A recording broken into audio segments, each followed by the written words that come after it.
La première question que je vais te poser, justement, quand je te parle de l'intuition, qu'est-ce que ça t'évoque, toi? Le magnétisme animal, c'est pour moi c'est l'angle de l'intuition que je préfère regarder, consulter, si tu veux. C'est comme ça que je la vis, que je l'aperçois. Pour moi, c'est simplement le magnétisme animal. C'est-à-dire comment l'animal a l'information d'une manière totalement magnétique, sensitive, tellurique, j'ai envie de dire, tu vois, venant du sol. Mhm. Et je pense que pour nous, humains, ça fonctionne exactement de la même manière.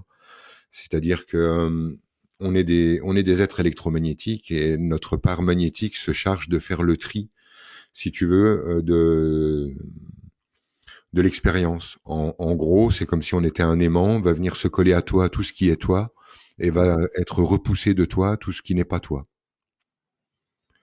Tu vois, d'où en fait, si tu veux, le flirt entre l'intuition et la loi d'attraction, puisqu'il y a cette histoire de d'aimant en dessous.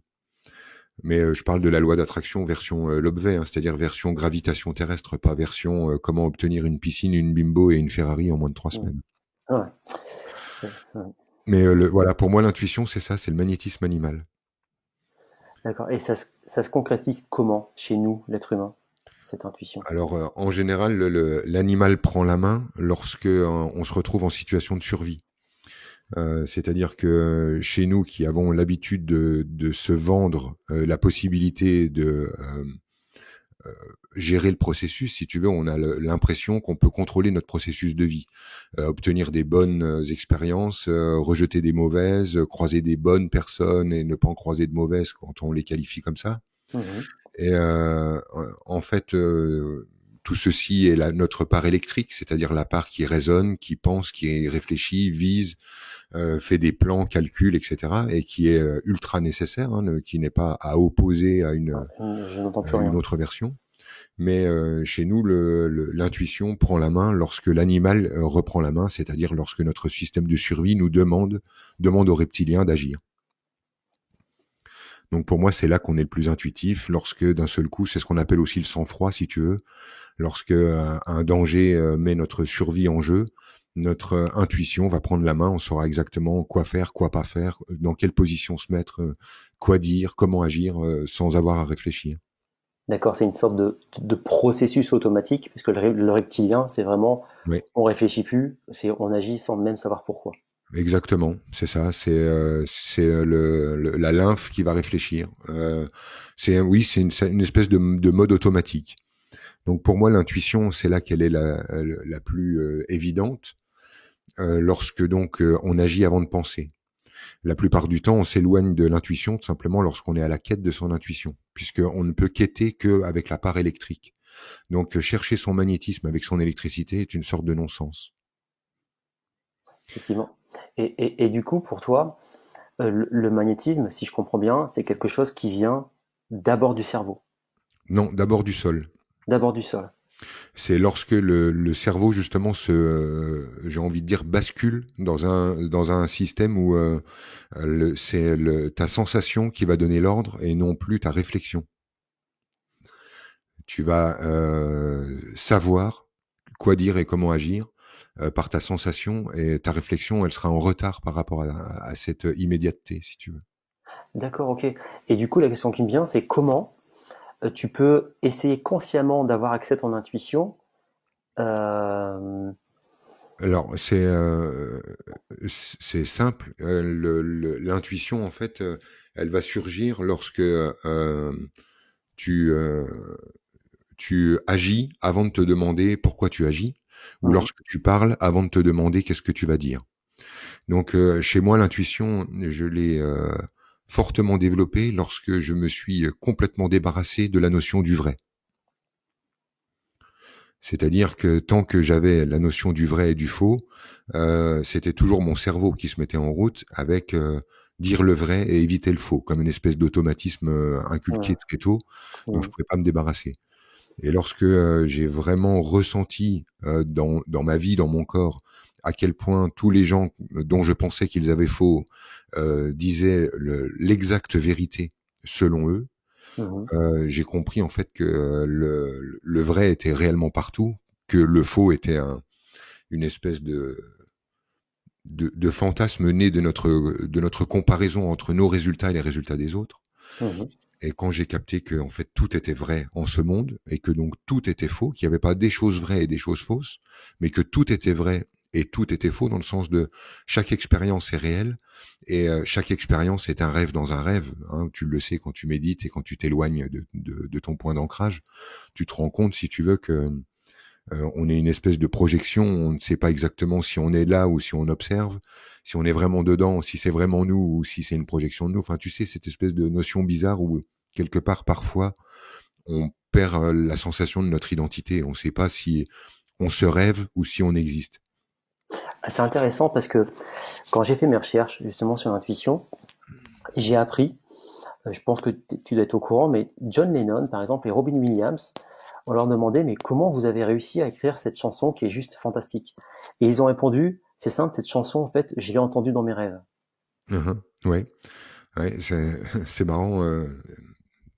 Là, je viens de me prendre un bon frisson. Là, moi, dès que j'entends Robin Williams, je plonge dans son expérience. Je me sens Ouais. super proche de cet homme-là. J'en parle souvent en masterclass. Et il y a effectivement, je reçois des gens comme ça, si tu veux, qui eux ont un rapport avec leurs rêves qui leur permet de visiter des mondes, ramener de l'information. Il y en a chez qui ça passe par le rêve. Mhm. Et ce que tu dis à propos de John Lennon et de Robin Williams me renvoie, tu sais, à ces gens qui disent l'histoire, en fait, je ne l'ai pas imaginée, je l'ai ramassée par terre. Mhm. Je suis parti marcher dans la forêt et il y avait qu'à se baisser, l'histoire, elle était là, quoi. Mais effectivement, c'est du même ordre. Et moi, quand je bosse, en tout cas avec l'intuition, c'est exactement ce qui se produit, c'est-à-dire que je n'ai jamais besoin de chercher. J'ai juste besoin de dire ce qui est déjà là. En fait, je ne fais que mettre en mots un truc qui est sous mon nez. C'est comme quand tu cherches des champignons dans la forêt. Mhm. Tant que tu les cherches, tu les vois pas. Quand tu as trouvé le premier, tu vois tous les autres. Pour moi, l'intuition, elle fonctionne comme ça, c'est-à-dire que je vois rien et à un moment donné, je dis qu'il y a un champignon et du coup, tous les champignons apparaissent. Du simple fait que je dise il y en a un, les autres, ils deviennent là. Pour moi, mon intuition, elle est comme ça, c'est-à-dire que si tu veux, Arnaud, pour bosser, j'ai dû faire une bonne crise d'orgueil et dire ça n'est pas possible que Franck Lobvet ne sache pas quelque chose. Mhm. Tu vois, et chez moi, ça marche vraiment comme ça, par l'orgueil. Donc j'ai décidé que je ne pouvais pas ne pas savoir un truc. Donc quand on me pose une question, même si la réponse n'est pas complète, j'ai quelque chose à dire dessus. Donc ça fait de moi un mec vachement chiant parce qu'il a toujours un mot à dire, et puis toujours en plus des semi-vérités. Donc je m'érige en espèce de faux spécialiste de tout et n'importe quoi. Tu sais, comme un mec qui touche Mhm. à tout et donc touche à rien. Tout à Je fait. suis spécialiste en rien et incapable de vraiment développer une conversation profonde sur un thème. Par contre, j'ai un avis sur chaque thème. Donc c'est un côté chiant, voilà, quand on discute avec un mec relou qui fait semblant de tout savoir sur tout. Par contre, ce qui est génial, c'est que il n'y a pas la part du doute et du coup, il y a effectivement une réponse qui jaillit en face de n'importe quelle question. Et, Mhm. et pour moi, c'est une façon de puiser dans mon intuition. Je me demande pas si je sais ou si je sais pas, si c'est vrai ou faux. Je dis ce qui est là. Et est-ce que du coup, ça a un rapport avec la confiance en soi, puisque il faut avoir sacrément confiance en soi quand même pour se dire, ok, de toute façon, j'ai une question, j'ai quelque chose qui va venir tout seul. C'est ça. Alors, Mm. si tu veux aller juste un peu au-delà du truc, je n'ai pas confiance en moi parce que avoir confiance en soi, c'est le moyen qu'on a de contourner la part de nous dont on a l'impression qu'elle lutte contre nous. C'est-à-dire, quand on a confiance en soi, c'est on se dit, je suis pas compétent, mais j'ai la foi, c'est-à-dire la croyance en l'idée que la compétence va surgir au bon moment. C'est dire un truc du genre, je ne peux pas vraiment m'appuyer sur moi, mais je vais travailler pour apprendre à me faire confiance. La confiance en soi, elle est basée sur la non-confiance en soi. On ne peut pas les séparer l'un l'autre. Dès qu'on veut avoir confiance en soi, on part du principe de base, du principe fondateur, qu'il y a quelque chose en soi qui lutte contre nous et qu'il va falloir dépasser cette part de soi qui nous veut du mal ou qui essaye de nous mettre des bâtons dans les roues. J'ai pas confiance en moi et je n'ai pas confiance en moi. C'est-à-dire que euh, j'ai même pas besoin d'avoir confiance en moi parce que c'est impossible que Franck se veuille du mal. Il n'y a pas de part de moi qui me veuille du mal et qui nécessite que j'ai confiance en moi pour passer au-dessus d'elle. Mm. Dès que je veux avoir confiance en moi, si tu veux, je rejoue avec une lutte entre moi et moi, entre la part non confiante et la part confiante. Je te propose en fait une autre version d'Arnaud qui est à l'étage du dessus, qui elle se fout éperdument de cette notion de confiance ou pas, parce qu'il n'y a pas besoin de te faire confiance parce que tu ne te trahiras jamais. La confiance et la trahison sont les deux faces d'une même pièce. Dès que tu veux avoir confiance en Arnaud, tu dis une part d'Arnaud peut le trahir. Ouais, j'avais jamais pensé à la confiance en soi de cette manière-là, et j'avoue que ça me fait vraiment réfléchir, et j'aime beaucoup cette image de la double face, en fait. Parce que je suis quelqu'un qui pratique beaucoup le feng shui, notamment, tu connais la règle, hein, c'est de l'équilibre et de l'harmonie, et justement, entre le yin et le yang, le but c'est de ne pas être yang ou être yin, c'est être au centre, c'est-à-dire trouver ce point d'équilibre. Oui, j'ai une autre version. Parce que, si tu veux, Arnaud, ce point d'équilibre, il crée beaucoup de souffrance chez les chercheurs. Parce que ils cherchent ensuite la voie du juste milieu. Hmm. Tu vois, par exemple, je pollue et je suis écolo, je vais chercher la voie du juste milieu. Je sais que je dois travailler sur moi dans mon couple, mais je sais aussi qu'il faut que je me fasse respecter par l'autre, je vais chercher la voie du juste milieu. Je sais que je suis fait de bien et fait de mal, d'ombre et de lumière, et je vais chercher la voie du juste milieu. Et ça emmène les chercheurs sur une espèce de danse sur un fil est un fil du rasoir, qui est assez Hmm. précaire, et dont on tombe régulièrement soit dans le côté sombre, soit dans le côté lumière. Hmm. Là où moi, en fait, plutôt que de proposer un point d'équilibre, je propose un point d'englobement où je ne cherche plus à être en équilibre entre le yin et le yang, mais en étant le parfait paradoxe dans son entièreté. Je suis totalement le yin, totalement le yang. Les deux peuvent s'exprimer tour à tour et je n'ai aucun besoin d'équilibrer l'ensemble qui est équilibre par nature, pas par mon action, mais par nature. Le yin et le yang ne nous attendent pas pour qu'on leur donne un point d'équilibre. Ils sont équilibrés de nature, ainsi que l'électron et le neutron sont les phases positives et négatives de notre matière et n'ont pas besoin de nous pour chercher le point d'équilibre.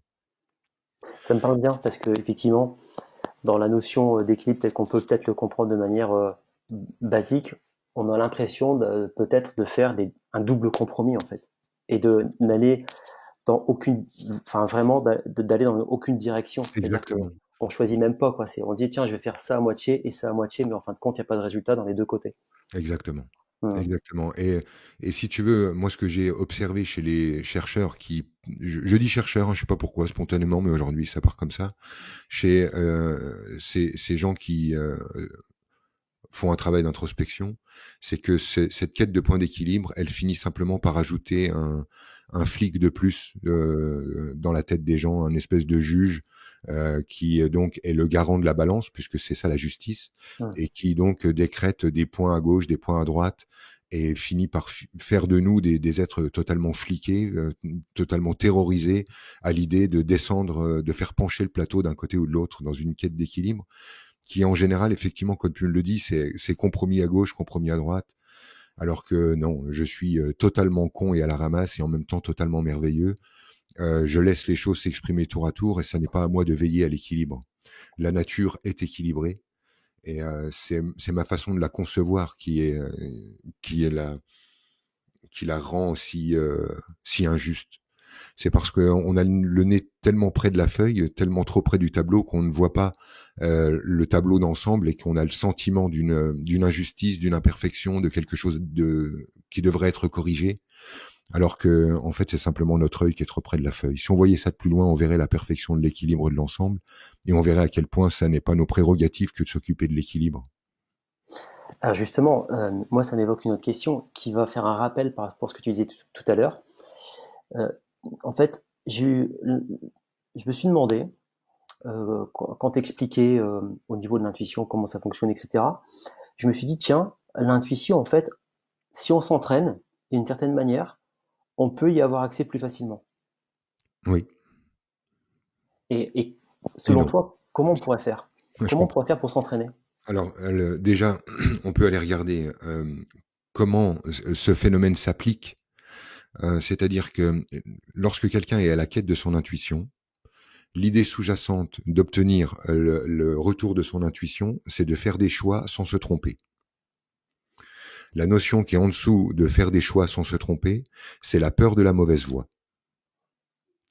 Et lorsque on est assailli par la peur de la mauvaise voie, on est au fond, si tu veux, Arnaud, en train de jouer avec la bonne voie, la mauvaise voie, le bonheur, le malheur, le bien, le mal. Et Mmh. comme je t'expliquais tout à l'heure, l'ennemi absolu de l'intuition, c'est justement la question du vrai, la question du bon, la question de la bonne voie par rapport à la mauvaise, du vrai par rapport au faux, du juste par rapport à l'injuste.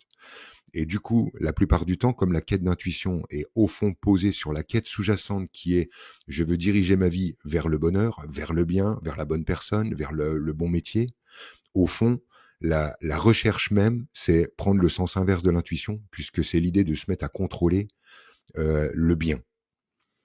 Donc, on voit déjà que ça, c'est vraiment à remettre en place. Là, il y a déjà une question à propos de l'intuition, c'est qu'est-ce que tu souhaites en faire? Si l'idée, c'est ne plus se tromper, bah, tu comprends donc que c'est l'antithèse même de l'intuition qui demande d'accepter l'idée de se tromper, a priori. Tout à fait d'accord. Mmh. OK? Donc, Mmh. il y a vraiment ce truc-là à aller voir.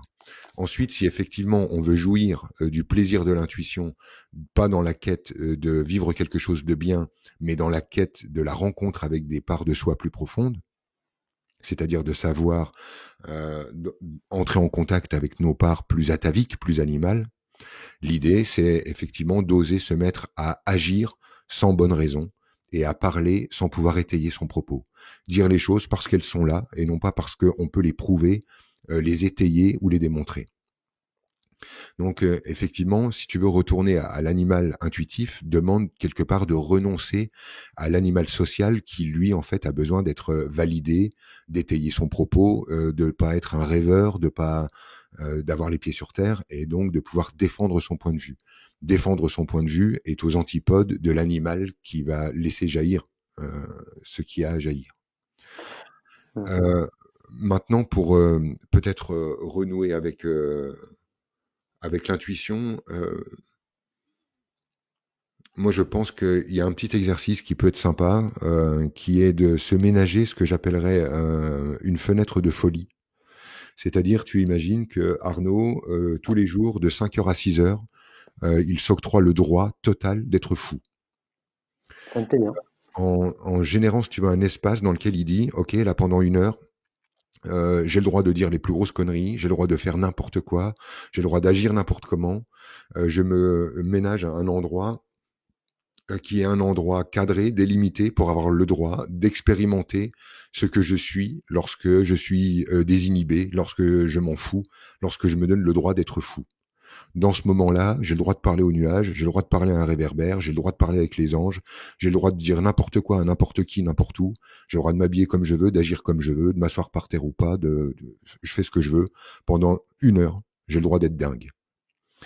D'accord, donc du coup, Ça permet, si tu veux, de ne pas essayer de mêler ça à son quotidien dans des moments où la vie, le travail, le rôle social nous empêchent d'avoir le droit d'accéder à cette folie. si je comprends bien, en fait, c'est une façon de se déconnecter de son mental. Oui, on pourrait le formuler comme ça. Alors là aussi, j'ai trop vu de personnes se mettre à se battre contre leur mental en pensant que c'est l'ennemi, Mmh. pour le formuler comme ça. Si je ne veux pas le formuler comme ça, c'est parce que effectivement, le mental va avoir euh, on pense que c'est le mental qui a ce rôle de nous rendre socialement acceptables. Ça n'est pas le cas. Ça n'est pas son boulot. Le véritable travail du mental, c'est de te remettre des expériences qui sont qui n'ont en fait ni queue ni tête, de les remettre dans une expérience qui toi t'apparaît comme linéaire, comme étant normale, comme étant une suite de conséquences normales. Et c'est ça le véritable travail du mental. En fait, ton sentiment d'avoir un hier, un demain, d'avoir été là il y a 5 minutes et que notre conversation ait un début et une fin et qu'elle ait une progression, ça, c'est le travail du mental qui, lui, se charge de mettre tout ça dans une corrélation, quelque chose de filé, comme une métaphore filée, et qui te donne ce sentiment de cohésion et de cohérence. Alors que lorsque le mental cesse son activité, tu t'aperçois en fait qu'il n'y a aucun lien direct entre ce que tu as vécu il y a une seconde et ce que tu vis maintenant. Donc le mental, son travail, c'est de mettre tout ça dans une linéarité. La deuxième fonction du mental est de mettre l'énergie en forme, puisque tout n'étant que mouvement énergétique, notre réelle vision devrait nous renvoyer à une espèce de soupe énergétique permanente, où on ne devrait être que dans un brouillard d'ombre, de lumière et de mouvement. Lui, en fait, nous transforme cette bouillabaisse, cette bouillasse d'énergie en forme. Une table, une chaise, une personne, de l'air, un chewing-gum, un cahier. Et lui, en fait, nous donne la forme de l'énergie. Donc ça, c'est la véritable fonction du mental. Elle est très souvent confondue avec l'ennemi de l'intuitif ou l'ennemi du corps, parce que les gens se mélangent les pinceaux sur la fonction du mental en croyant en fait que le mental est une machine parce qu'on a besoin, si tu veux, d'ennemis, qui est la machine à faire de la raison, faire du pognon, faire de la matière, faire de la notoriété, faire de la pensée. On fabrique un mental qui serait l'ennemi de notre être authentique, naturel, spontané. Là où, en fait, sans le mental, il n'y aura pas d'expérience de cet être authentique et spontané. D'accord. Et du coup, bon, le mental, on le déconnecte de l'intelligence. Et du coup, est-ce que l'intelligence pourrait être nuisible à l'intuition? Alors là, non, une fois de plus, une fois qu'on a nommé le mental comme ça, on pourrait pas remplacer le mot par intelligence. Hmm. L'intelligence, elle est justement parfaitement intuitive, magnétique et animale. L'intelligence, elle est justement cette intuition de par où il faut chercher. C'est l'intuition, l'intelligence, si tu veux, c'est ce qui nous donne la réponse avant qu'on ait trouvé le chemin de la réponse. Et je le mettrai pas en opposition. Je dirais que si on cherche quel est l'obstacle à l'intuition, je dirais plutôt que c'est la peur d'accepter d'être seul. Voilà le véritable obstacle à l'intuition. L'intuition, elle va te renvoyer à agir sans raison, parler sans raison, penser sans raison, c'est-à-dire sans l'aval d'autres personnes qui font comme toi. Hmm. L'obstacle à l'intuition, c'est penser par soi-même. C'est ne pas oser penser par soi-même, c'est ne pas oser agir par soi-même. Donc j'irais plutôt, si tu veux, non pas chercher l'ennemi à l'intérieur, mais plutôt à l'extérieur, dans le sens, puisque évidemment c'est un peu alambiqué tout ce que je dis, en essayant de simplifier, à l'intérieur de toi, ne considère plus d'ennemis. Ton mental ne va pas contre toi, ton intelligence ne va pas contre toi, rien ne va contre toi. Et lorsque tu ne considères plus d'ennemis à l'intérieur de toi, tu n'as plus besoin d'avoir confiance en toi, puisque rien ne joue contre toi. Lorsque tu es à cet endroit-là, tu peux laisser ce qui est naturellement magnifique, puissant, omniprésent, s'exprimer quand il veut à travers toi. Le seul obstacle, c'est vas-tu avoir le courage d'exprimer ça librement face au poids de la conscience sociale qui te demande d'être validé, d'être cohérent, d'être congruent et de dire ce qu'on doit dire pour être aujourd'hui politiquement correct. Hmm. Bah, d'où la nécessité de ton exercice, hein, qui permet de s'accorder peut-être 1 heure de folie de temps en temps pour dire de rééquilibrer justement ça et de préserver ce côté C'est ça. intuitif. Mais si tu veux, et on se connaît pas, mais si j'ose puiser dans ta propre expérience, c'est quelque chose que tu as déjà rencontré. Hmm. Pour moi, tu as rencontré l'intuitif chez toi lorsque l'homme que tu étais devenu euh, ne supportait plus d'être vu par le monde tel qu'il était vu. Si tu veux, en fait, je te donne une image. Je pense que tu as forgé un personnage, le personnage nécessaire à plaire à tes parents, à la société, etc. Hmm. Et à un moment donné, en fait, on t'a tellement renvoyé l'image de l'homme que tu étais devenu que il est devenu naturel pour toi que le personnage qu'on te présentait était tout sauf toi. Et du coup, tu t'es naturellement opposé à la conscience sociale. C'est-à-dire qu'à un moment donné, tu as dit, si je continue d'être la personne qu'ils attendent que je sois, si je continue d'être la personne que j'ai fabriquée pour eux, je meurs. Donc, Exactement. Mm. donc l'intuition revient, puisque d'un seul coup, tu te permets de ressentir ce que tu avais toujours ressenti, mais que tu avais dû éteindre pour forger le personnage que tu avais besoin de vendre dans les débuts de ta vie. Et à un moment donné, tu as tellement bien réussi à faire ce personnage, tu étais devenu tellement puissant dans ce faux Arnaud, que la clarté était obligatoire. Quand on te mettait ce faux toi sous le nez, toi, au fond, savais à quel point ce type était loin d'être le mec que t'es. C'était tellement flag, tellement énorme, et t'avais tellement bien réussi à être cet homme, que du coup, ça devenait évident que tu ne l'étais pas. Pour d'autres, tu vois, qui ont plus de mal à incarner le personnage qu'on leur demande d'être, c'est plus difficile à identifier. Mais toi, tu as été tellement bon dans ton mensonge je veux dire, crevé les yeux à toi-même. Mm. Tu sais, moi, je me suis vu à un moment donné, j'ai fait l'armée. J'étais objecteur de conscience, et puis finalement, mes histoires de couple et de machin ont fait que finalement, j'ai dit, ok, je fais pas objecteur de conscience, je vais faire mes 10 mois, je vais faire l'armée, et voilà. Et je me suis retrouvé un jour face à mon miroir dans mon uniforme, droit comme un i, fier comme si je venais de je sais pas quoi, comme un gamin qui joue au cow-boy. Mm. Et j'avais, si tu veux, mais tellement bien réussi à être le faux mec que, en fait, en me regardant, je pouvais que rire. Tu vois, c'était, et après, quand on me renvoyait ce mec-là, ça ne faisait qu'agrandir l'espèce de fossé immense entre le personnage que j'avais construit et moi, ce que je savais de Franck. Et moi, Mm. c'est un peu ça que tu me renvoies, quoi, tu vois, comme un gars qui a eu deux vies et qui, à un C'est moment donné, en fait, l'affaire était tellement grosse qu'il était obligé de se rendre compte que là, non, il y avait délire. c'est exactement ça. Et je m'en souviens comme c'était hier. C'est-à-dire que ça c'est ancré dans mon cerveau. Je revois tout à fait la scène. Je me souviens encore de ce que je voyais, de ce que j'entendais, et la réflexion que je me suis faite. Et là, tout a changé pour moi. Ma vie a complètement basculé. Ah ouais, c'est quoi l'image que t'as? Bah, j'étais dans le métro parisien, et je revenais de mon travail après une dure journée. Et j'étais debout, je me souviens, parce qu'il n'y a pas de place assise. Et il y avait tu sais, les lumières qui passent, ça faisait comme des Oui, flashs, oui. un peu un effet stroboscopique. Et là, je me suis dit, mais qu'est-ce que je fous là, en fait? Comme ça. C'est venu comme ça, hein, il n'y avait pas de prémisse, et je me suis dit, mais qu'est-ce que je fous là? Et très peu de temps après, ben, je quittais tout, appartement à Paris, campagne, travail, et je partais faire un tour du monde. Et puis voilà, toute ma vie a changé à ce moment-là. Et enfin, ce sont les meilleures décisions que j'ai jamais prises de ma vie. Alors, je peux te dire un truc dingue à propos de ton souvenir si précis de l'effet stroboscopique. Ouais. J'ai eu pas mal d'expériences extrasensorielles assez dingues dans ma vie qui, si tu veux, m'ont fait sortir du clivage j'y crois pas, c'est vrai, c'est pas vrai.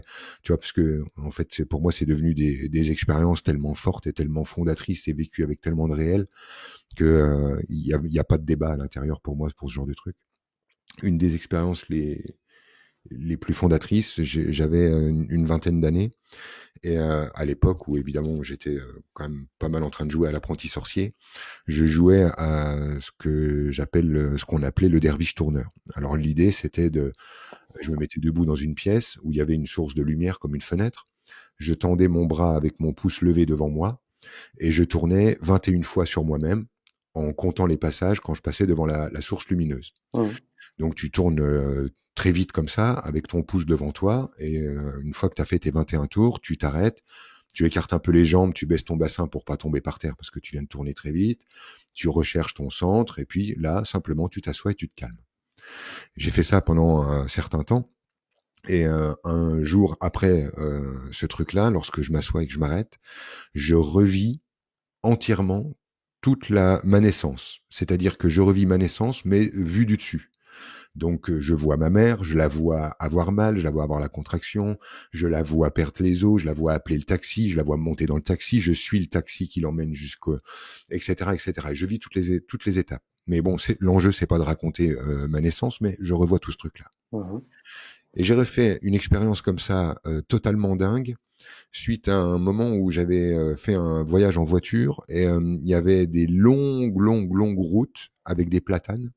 Et sur le long des platanes, j'avais exactement le même effet qu'avec le derviche tourneur, c'est-à-dire l'effet stroboscopique dont tu parles. Tu sais, la lumière du soleil qui tape, qui s'éteint, qui tape, qui s'éteint dans le platane. Et là encore, en fait, j'ai fait, euh, disons que j'ai récupéré carrément des pans de mémoire entiers.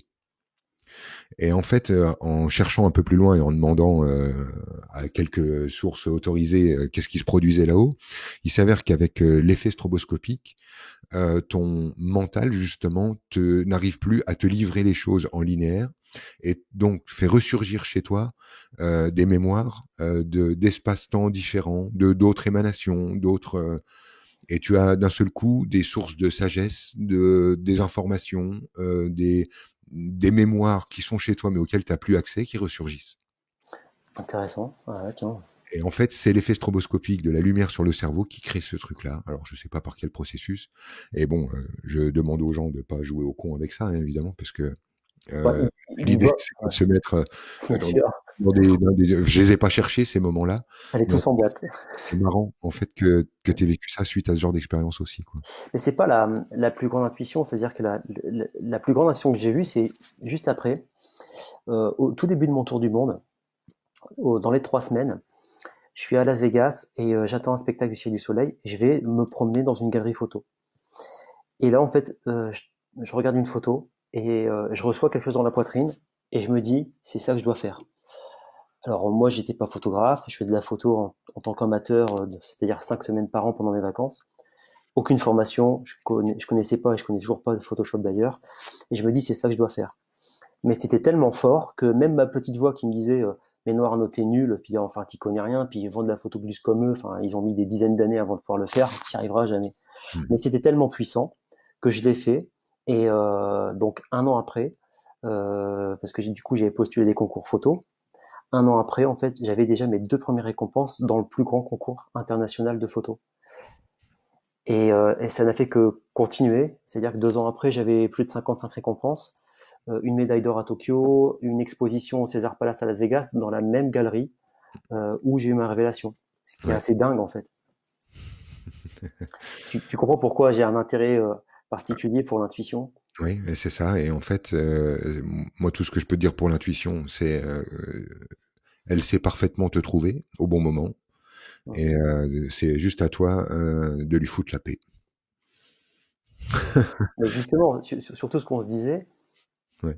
j'étais dans un mental très positif, dans le sens où j'étais libéré de plein de choses. J'étais dans une vraie liberté. J'étais en voyage, il n'y avait pas de pression du temps, j'avais pas de pression de l'argent, j'avais pas la pression d'un travail.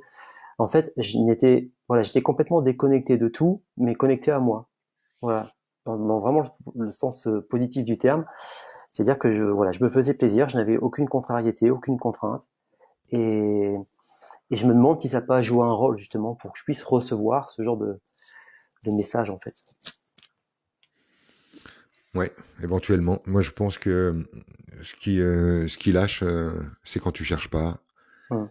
C'est juste ça qui, pour moi, se produit. Mais moi, ce qui m'interpelle le plus dans tout ce que tu viens de raconter, c'est la quête de récompense. Hum.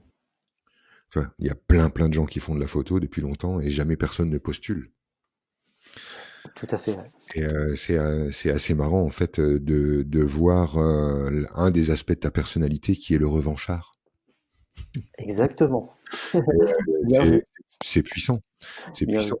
Et je trouve ça intéressant parce que justement là on voit à quel point justement le désir de revanche peut être un moteur parfaitement acceptable pour sa propre réalisation, entrer en connexion avec soi, et qu'il n'y a pas que des versions dites lumineuses. C'est là qu'on voit que voilà, plongé dans une partie que d'aucuns pourraient qualifier d'ombre, qui est le besoin de faire ses preuves, besoin de revanche, ou voilà, bah en fait est une source parfaitement légitime pour la vie, pour s'exprimer.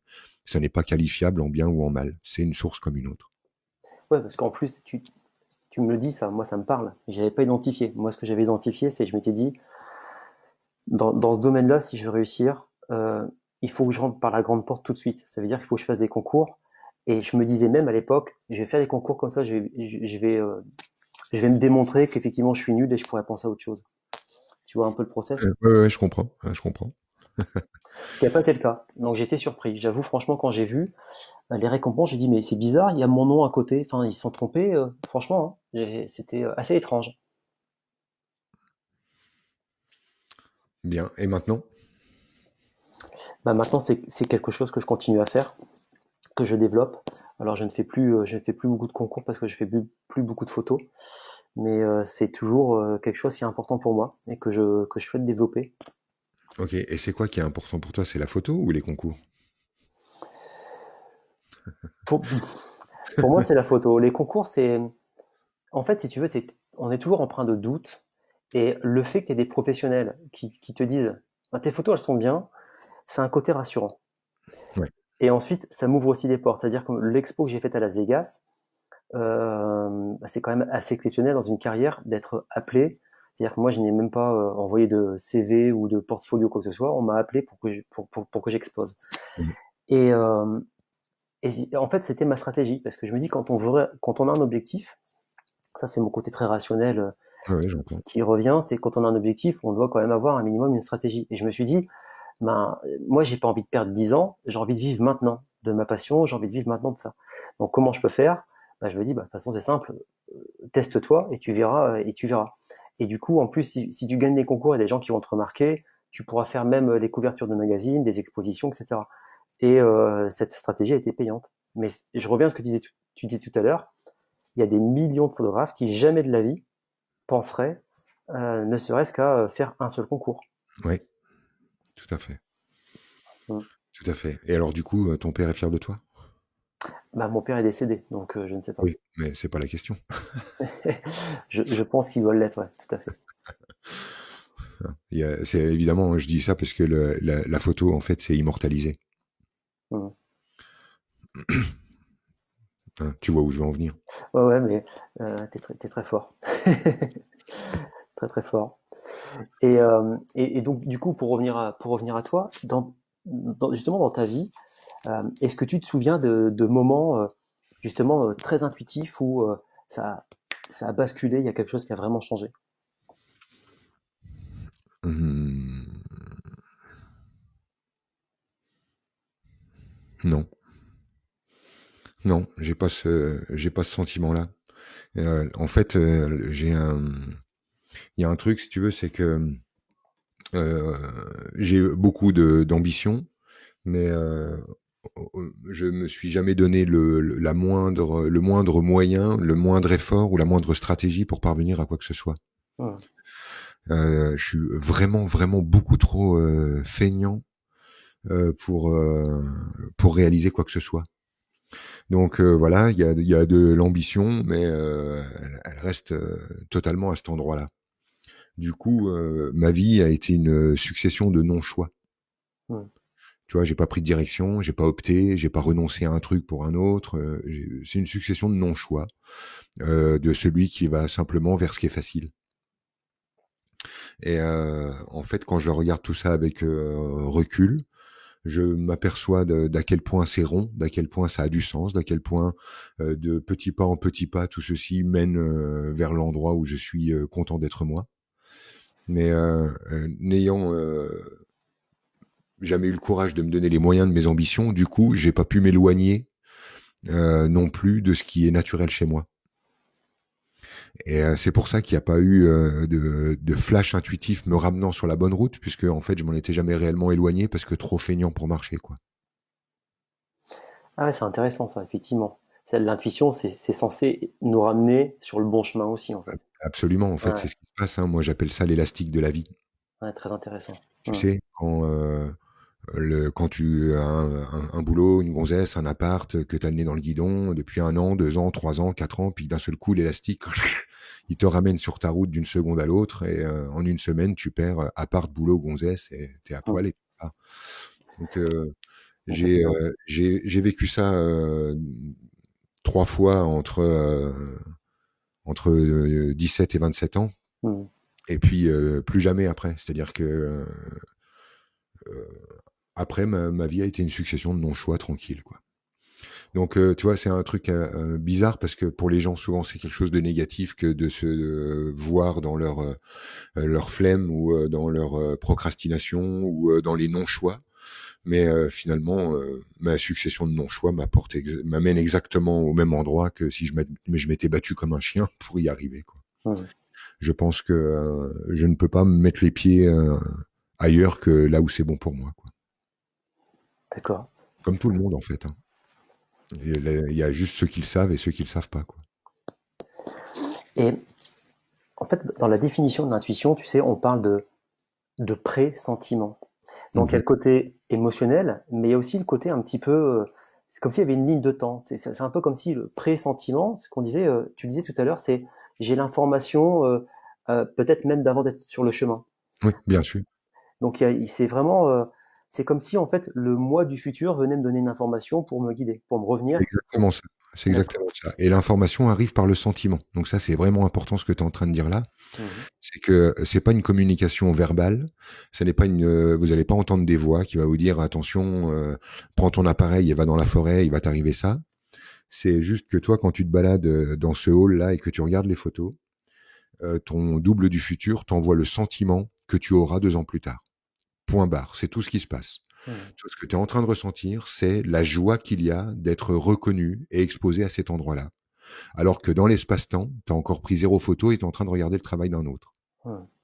Mais le sentiment que tu as, c'est un sentiment qui vient du futur. Et effectivement, l'intuition, c'est ce que j'essayais de dire tout à l'heure en disant que c'est l'endroit que vous trouvez lorsque vous vous débarrassez du vrai et du faux. C'est donc l'endroit qui existe lorsque tu te débarrasses de l'espace et du temps. Donc du vrai et du faux.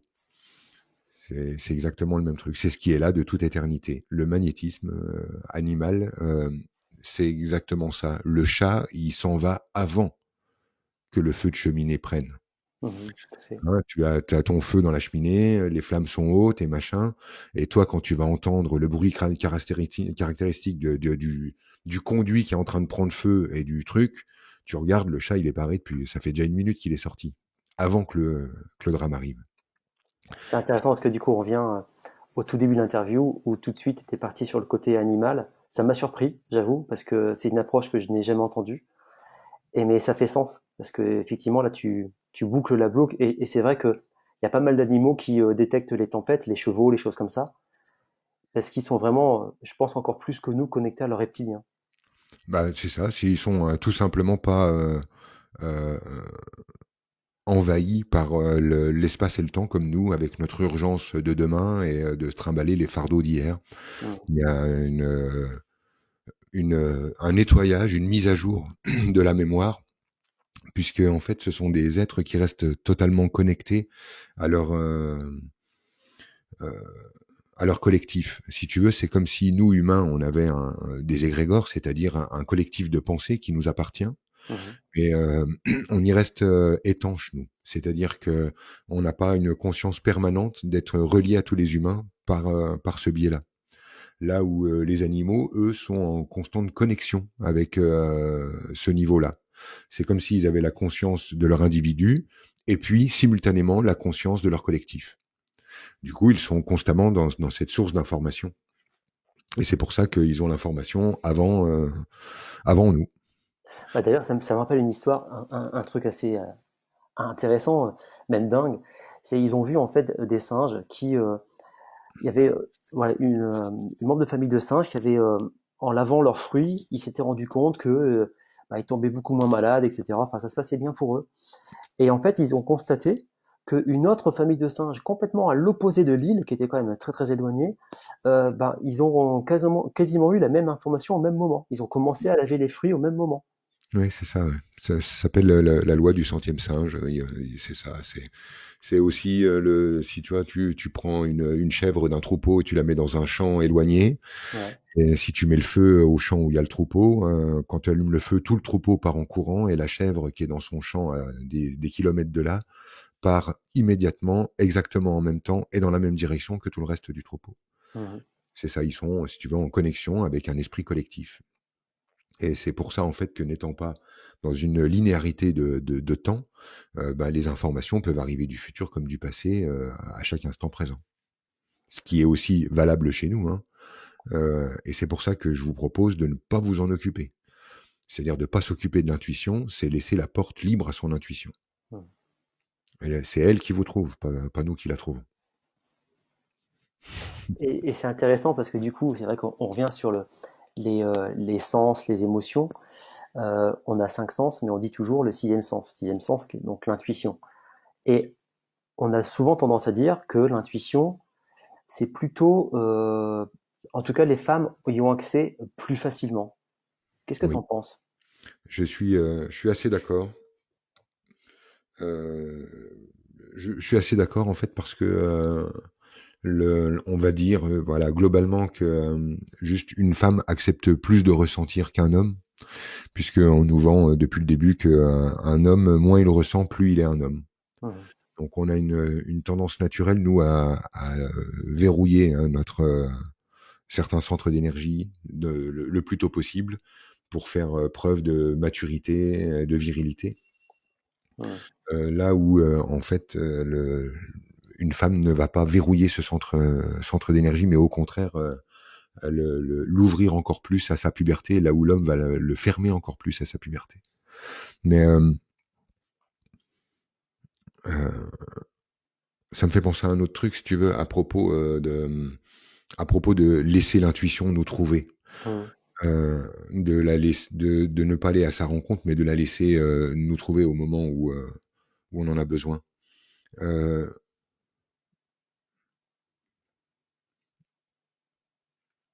L'idée, je puise ça chez toi. Hein, je me permets j'ai puisé cette info chez toi et je me permets de la renvoyer dans tout le groupe. Mhm. Je remarque en fait que tu as vécu tes flashs intuitifs. De là où je regarde, hein, c'est que ma vérité une fois de plus. Tu as vécu ces flashs intuitifs comme un cadeau du divin. C'est-à-dire que si je comprends comment ça fonctionne dans ta psyché, là, j'ai le sentiment que tu as eu le sentiment à un moment donné, comme si le divin t'avait pris par la main, ou montré une voie, ou ouvert une fenêtre pour te dire, va, c'est par ici, c'est par là. Il y a quelque chose chez toi qui dirait presque, il m'a été donné de voir. On m'a montré, comme si tu sais ça venait de l'extérieur, ou comme si on t'avait ouvert une fenêtre, ou comme si on t'avait reconnecté à quelque chose. Et il y a eu plusieurs fois en fait dans notre dialogue ce truc que tu sous-entendais comme si on t'avait fait un cadeau. C'est tout à fait ça. Mhm. Et j'aimerais en fait que tu te débarrasses de cette notion-là. Mhm. Il n'y a personne à l'extérieur pour te faire un cadeau, puisque la vie en fait ne fait que magnétiquement t'envoyer ce que tu envoies, c'est-à-dire répondre à ton émission, à ce que tu aimais. Mhm. Donc personne t'a fait de cadeau, tu as que ce que tu mérites. Ouais, puis moi, ce que j'ai bien retenu, c'est cette notion d'élastique. Ça m'a bien parlé. C'est assez parlant. J'ai retenu aussi que, bah, en fait, pour laisser passer l'intuition, il y a du lâcher prise, hein, pour avoir confiance. Donc, c'est du lâcher prise. Il y a le moment présent, un peu comme les animaux, hein, ils sont dans le lâcher prise, moment présent. Ils sont connectés aussi à des vibrations peut-être autres. Euh, On comprend qu'on se mécomprend. hum, Tu veux Arnaud, euh, le lâcher prise. Tenter de lâcher prise, c'est tenir. hum, Penser qu'on lâche prise, c'est tenir. Dire j'ai lâché prise, c'est tenir. Dire je suis en train de lâcher prise, c'est tenir. Le lâcher prise est un phénomène qui doit nous échapper. C'est malgré nous. C'est ça, justement, lâcher prise. Euh, Si j'insiste en fait sur cette sensation de cadeau, hum, du sentiment d'avoir été soutenu par l'invisible, quel que soit le nom qu'on lui donne, hum, si j'insiste sur ce truc-là, c'est parce que je vois que tu es en train de chercher la bonne attitude qui t'a valu d'avoir été béni.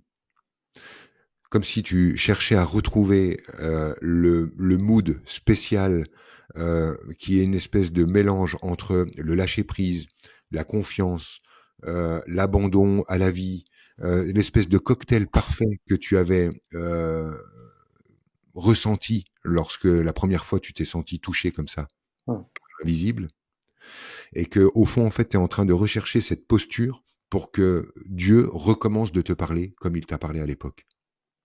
Évidemment, sous Dieu, tu mets absolument tout ce que tu veux. Hein. Mmh. Tu comprends ce que je veux dire? Ouais, tout à fait, tout à fait. Et si je te parle de ça, c'est parce que du coup, en fait, ça t'emmène toi dans une quête du point d'équilibre, dans une quête de marcher sur le bon fil, dans une quête de lâcher prise, dans une quête d'instant présent. Là où l'instant présent, tu ne peux pas le quitter, tu n'as jamais passé la moindre seconde en dehors de cet instant. Donc le chercher, c'est s'en éloigner. Là où la quête de lâcher prise et chaque tentative de lâcher prise est une façon de tenir d'une manière encore plus sournoise. Donc, au fond, tu ne peux absolument rien faire pour te rapprocher de cet état. Mmh. Et si tu veux, tu n'as pas là à retrouver une espèce de disposition idéale qui fait que tu aurais, comme qui dirait, ouvert une fenêtre qui fait que le divin, l'invisible, aurait pu enfin te toucher et communiquer avec toi. Ce que tu as vécu, au contraire, est quelque chose qui est à Arnaud, fabriqué par Arnaud, parce qu'Arnaud est Arnaud, parce que tu portes ce nom, parce que tu portes cette énergie, parce que tu es l'homme que tu es.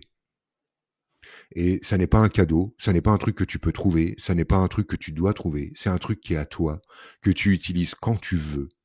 C'est un pouvoir, pas un cadeau. Et quand tu as ramené le truc chez toi comme ça, et que tu arrêtes de remercier le ciel pour un truc qu'il t'a jamais donné, puisque le ciel ne fait qu'être le reflet de ce que tu aimais, c'est toi que tu remercies, c'est chez toi que tu ramènes ce pouvoir-là, et tu ne cherches plus l'attitude qui plaît à l'invisible. Tu te rappelles simplement que quelle que soit ton attitude, quel que soit ce que tu es en train de faire, que tu sois dans un métro ou que tu sois à Las Vegas, quand Arnaud a besoin, Arnaud est là. Et là, il n'y a plus de je cherche la bonne attitude. C'est toi la source de pouvoir. C'est toi le Dieu en expérience. Et il n'y a eu aucun cadeau dans tout ça. Ni de papa dans les nuages, ni de notre Père dans les nuages, ni de personne qui te voudrait du bien. C'est juste parce que Arnaud est Arnaud. Tu n'as que ce que tu mérites. Ça me parle bien. En tout cas, c'est vraiment une vraie bonne matière à réflexion pour moi, effectivement. C'est une histoire de, si tu veux, ramener le pouvoir à l'intérieur et se débarrasser complètement de l'idée qu'il y aurait des attitudes qui apportent du cool et des attitudes qui apportent de la merde. Alors qu'au fond, en fait, c'est ce que j'aimais, c'est-à-dire quelle est l'intention énergétique se déployant autour de moi, qui est mon expérience. Mmh. Si tu veux, pour ramener ça dans du concret, en ce moment, je suis un peu en boucle là-dessus, mais j'en profite, je sais qu'il y a des auditeurs, et puis que, tu vois, ça, l'idée, c'est de renvoyer de l'information. Mmh. On a beaucoup parlé des animaux là dans notre dialogue tous les deux, Mmh. et on a vu que les animaux étaient parfaitement intuitifs. Et on le sait aussi, tu sais, dans la communication avec les humains, si un chien sent la peur que tu as, il va lire ton intention.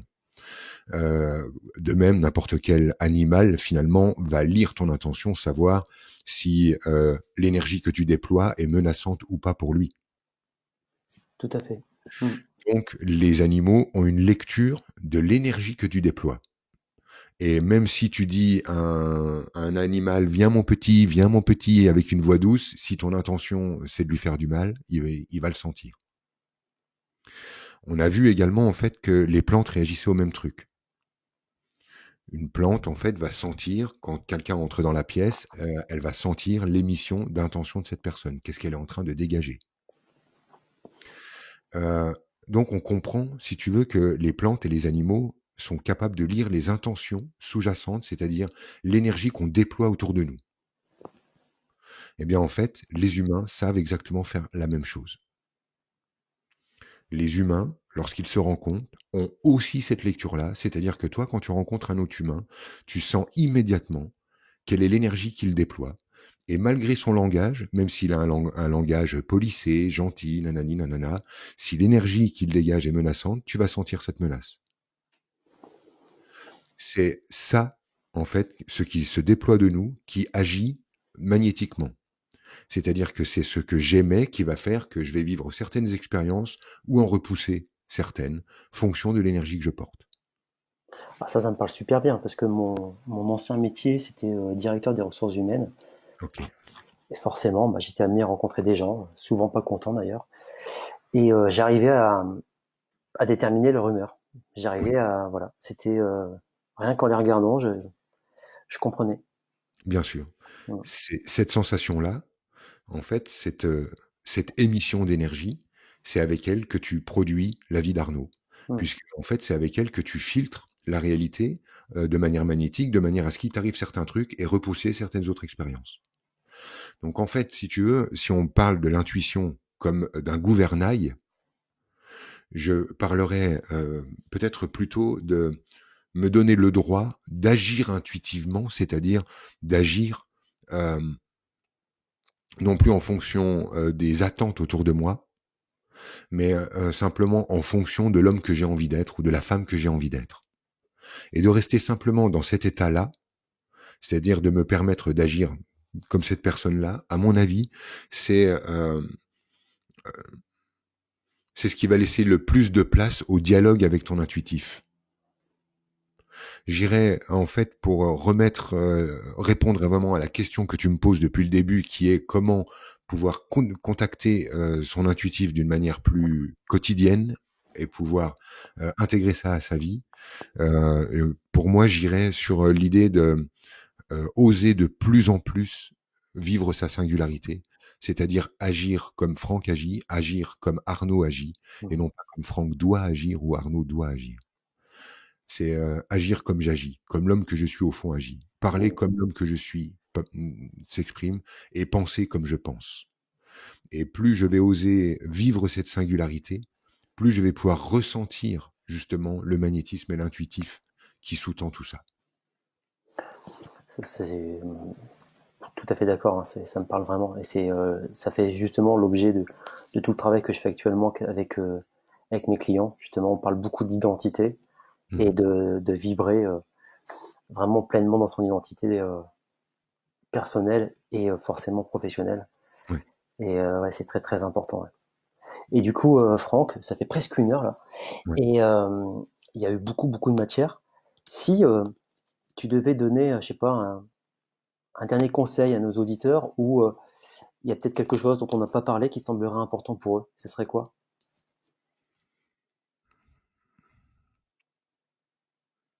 Je me suis dit un jour, ça colle avec ce que je viens de te dire là, mais euh, si je me suis posé la question de si je devais dire les derniers mots à mon fils. J'ai plusieurs enfants. Mmh. J'ai un grand-fils qui aura bientôt 17 ans. Et je me disais, si je sais que je m'en vais là et que je veux lui dire une dernière chose pour lui, je me suis dit que, euh, évidemment, je lui dirai je t'aime, parce qu'il faut pas sous-entendre ces choses-là, il faut les dire. Mmh. Donc je les dirai une fois de plus, mais le message serait trompe-toi, trompe-toi et trompe-toi encore. C'est vraiment ce que j'aurais envie qu'il comprenne. Et si je lui demande de se tromper, c'est parce que je crois que tout ce qui arrive dans notre vie arrive par miracle ou par erreur, qui sont des synonymes.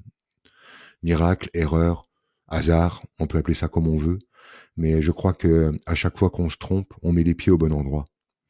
Que à chaque fois qu'on fait ce qu'on n'aurait pas dû, on se relie miraculeusement avec notre profondeur. Et que finalement, plus on essaye de contrôler le bateau et le processus qu'on appelle une vie, plus on est à contre-courant, plus on rame à contre-courant, et plus on accepte cette sensation de se tromper, cette sensation qu'on va dans le mur, cette sensation que mais c'est n'importe quoi, mais où ça me mène, et plus on accepte cette sensation-là, plus en fait on laisse la main à une part de nous qui nous dépasse, mais nous dépose à bon port, si tu veux. Et moi, c'est ça que j'ai envie de dire aux gens, c'est trompez-vous, trompez-vous et retrompez-vous encore, parce que votre plus bel amour, vous le vivrez par hasard. Votre métier si merveilleux, vous le rencontrerez par hasard. Et ainsi de suite. Parce que c'est le hasard qui fait bien les choses, c'est pas nous, quoi. Donc, je dirais ça. Trompez-vous.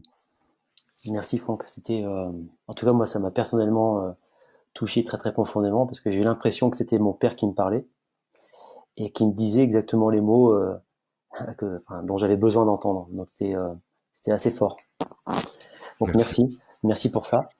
Et puis merci pour toute cette matière, toute cette bonne énergie que tu as apportée pendant toute cette heure. Merci beaucoup. Avec plaisir. C'est vraiment cool. Et j'ai hâte de te croiser en vrai et de trinquer avec toi. Avec grand plaisir. J'ai hâte aussi. J'ai hâte C'est aussi. cool. Merci beaucoup, Arnaud. Merci à toi. À bientôt, j'espère. À bientôt Salut. Franck. Merci.